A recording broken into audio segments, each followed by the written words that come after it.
Podcast, um oferecimento do Portal do Consolador. Apresenta Marcos Demário.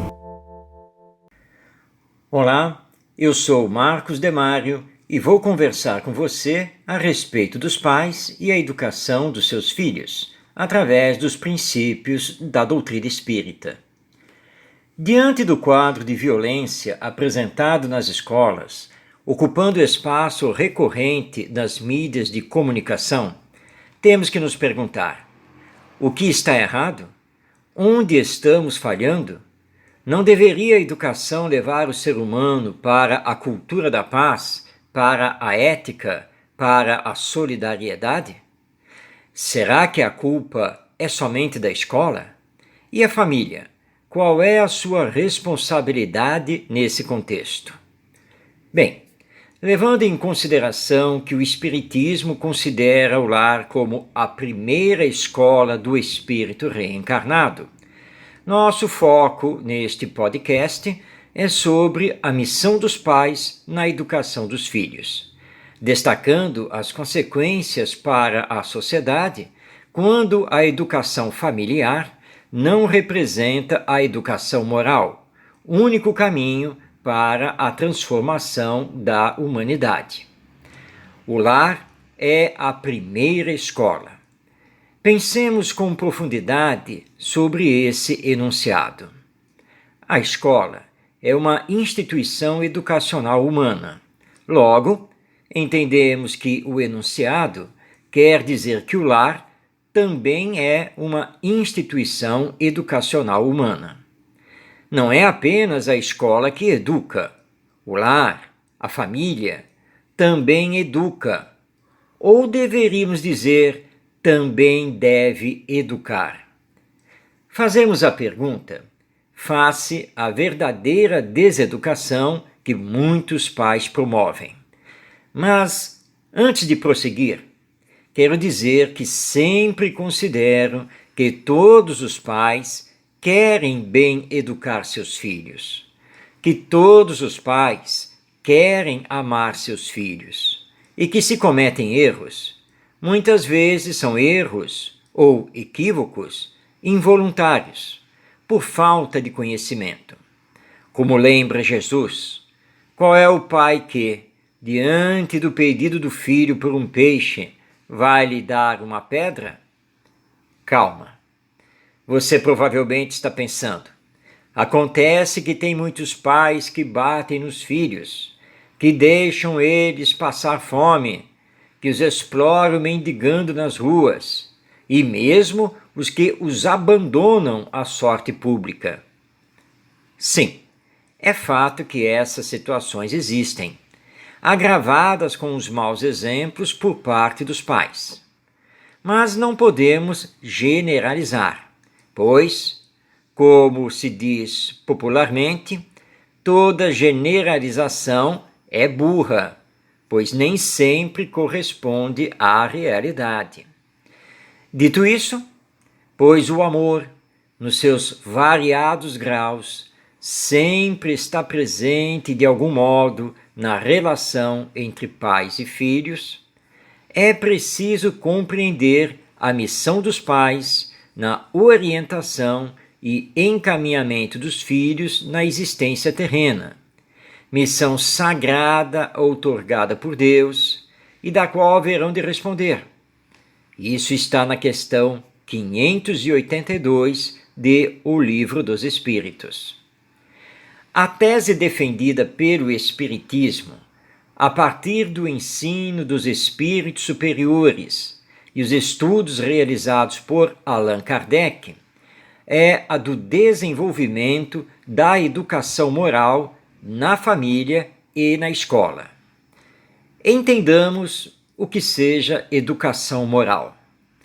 É o desenvolvimento das virtudes, o combate às más tendências, o direcionamento da inteligência para a promoção do bem, o desenvolver bons hábitos.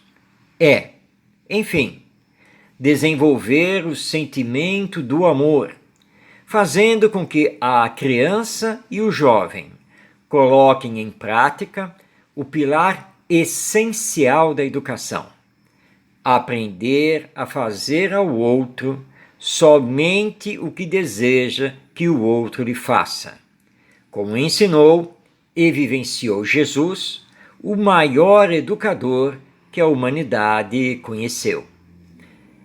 Kardec nos dá vigoroso exemplo na edição de fevereiro de 1864 da Revista Espírita, contando-nos que esteve em visita com sua esposa a um casal amigo que tinha um filho de aproximadamente 8 anos de idade.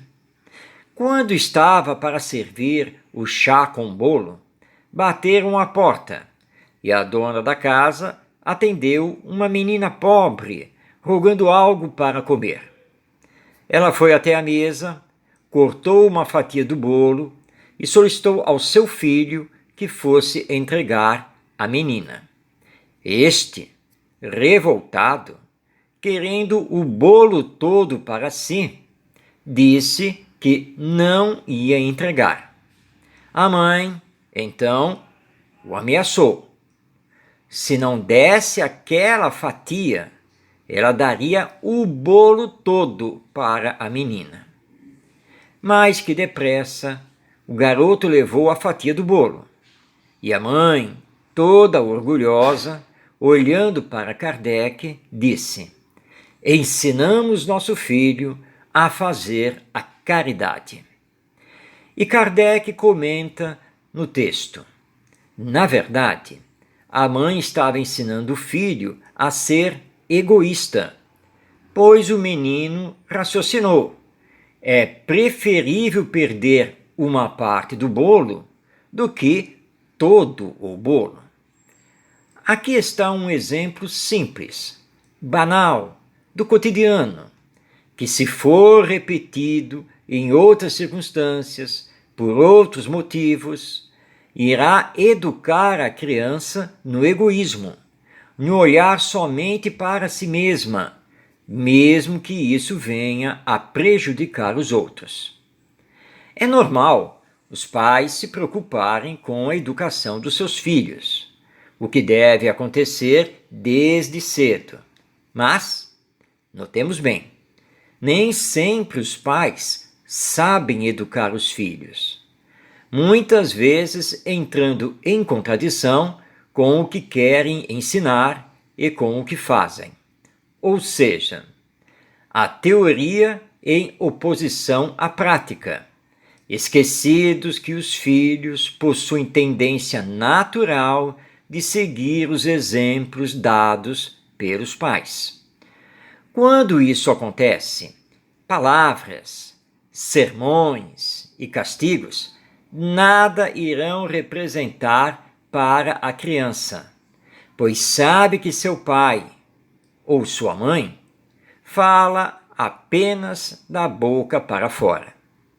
Se os pais querem ensinar coisas boas e corrigir más tendências, saibam que devem, antes de mais nada, aplicar os ensinos e correções a si mesmos, pois um bom exemplo é mais forte que 1000 palavras. Se isso é importante no aspecto intelectual do processo ensino-aprendizagem, é ainda mais importante na correção de más tendências, pois trata-se da formação do caráter, da criação de bons hábitos que, em síntese, representam o verdadeiro esforço educativo. Note você que não estamos falando da criação dos filhos, e sim da educação dos filhos. Muitos pais gastam um bom tempo de suas vidas na criação dos rebentos, proporcionando aos mesmos roupa, saúde, casa, creche, escola, passeios, brinquedos, etc. E pouco se preocupam em fazê-los bons, honestos, solidários, fraternos. Ficam os pais mais preocupados com o crescimento sadio e a formação técnica profissional dos filhos, do que com o desenvolvimento de sua personalidade e do seu caráter. É aí que se espantam com a mudança comportamental deles quando atingem a adolescência, ficando sem saber o que aconteceu e o que fazer. É que o espírito, na adolescência, atinge a etapa de pleno domínio de si e do corpo que lhe serve de instrumento. Então revela-se tal qual é, ou seja, com suas ideias inatas e suas tendências de caráter. Se a educação tiver sido substituída pela criação, os pais deixaram de exercer a mais poderosa força de transformação. Então, deixando-se levar por aquilo que ele é, e muitas vezes, com o reforço dos grupos sociais e das mídias de comunicação, o filho trilha seu próprio caminho, sem levar em conta os pais, com suas advertências e preocupações que nada dizem a ele. A educação dos filhos é missão sagrada dos pais, pela qual responderão perante a lei divina. E se os filhos se desvirtuarem por causa da negligência dos pais, são estes, os pais, que assumem a culpa, pois não cumpriram com sua missão. Quando um espírito faz seu planejamento da próxima encarnação, sempre leva em conta a influência que receberá dos pais, e muitos solicitam a Deus terem pais que, através da educação, lhes proporcionem corrigendas do caráter, bons exemplos e muito amor, para que possam superar tendências negativas que trazem de vidas passadas. Muitos pais, seja por ignorância ou indolência, continuam suas vidas como outrora, quando eram solteiros, e acabam não cumprindo as promessas feitas quando todos estavam no mundo espiritual e combinaram se juntar aqui, no mundo material, formando uma família. Com todas essas reflexões que o Espiritismo nos oportuniza, concluímos a urgência da tarefa da educação moral na família, verdadeiro antídoto ao egoísmo e à violência. Lembrando que essa educação deve conjugar os esforços da família e da escola, para que se tenha resultado mais eficaz na sociedade humana. Eu sou Marcos Demário e você acaba de ouvir mais um podcast do Portal do Consolador, trazendo a visão espírita da educação.